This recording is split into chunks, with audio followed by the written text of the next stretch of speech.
আমাদের যে ভাইরা যে বোনগুলো মারা যাচ্ছে, যে ভাইটা মারা গেল, দেখেন যদি আপনি সুস্থ স্বাভাবিক মানুষ হন, আমরা রাত্রেবেলা ঘুমাতে পারবেন না।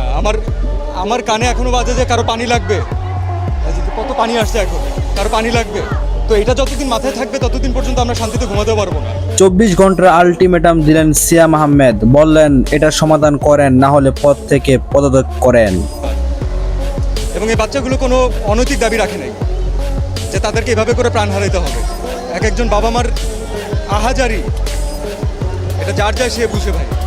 সো এটা আমি জানি না আসলে এখানে কতটুকু আসলে এখানে ঢেকে ঢেকে বলা পসিবল।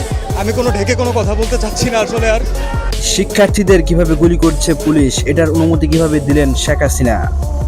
24 ঘন্টা সময় আলটিমেটাম দিলাম, যদি এটা সমাধান না করেন তাহলে মহা আন্দোলনের ডাক দেওয়া হবে, বললেন সিয়াম আহমেদ। বন্ধুরা, আপনারা কি ভাবছেন? সিয়াম আহমেদ কি সঠিক বলেছে কিনা? আপনারা যদি এক হয়ে থাকেন তাহলে কমেন্ট বক্সে অবশ্যই একটা কমেন্ট করে যাবেন। আমাদের চ্যানেল নতুন হলে অবশ্যই একটা সাবস্ক্রাইব করে পাশে থাকবেন, বেল আইকনটি বাজিয়ে দিবেন। পরবর্তীতে সকল আপডেট পেতে আমাদের সাথে থাকুন। ধন্যবাদ। কাজ করি আমরা কার জন্য কাজ করি?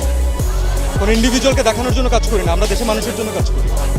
তো আজকে তাদের যে ছাত্ররা, যারা ইয়াংরা, যারা হচ্ছে আমাদের মেইন অডিয়েন্স, যাদের আমাদেরকে প্রয়োজন, আমরা যদি তাদের সাথে না দাঁড়াতে পারি তাহলে আসলে কেন কাজ করলাম? এর থেকে কাজ না করা ভালো, অন্য কোনো কিছু করা বেটার।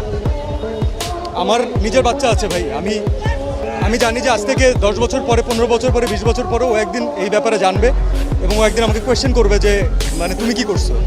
তখন আমি বুক উঁচু করে বলতে চাই যে না, আমি কিছু চেষ্টা করছি। So definitely I am with the students. Yes, হ্যাঁ।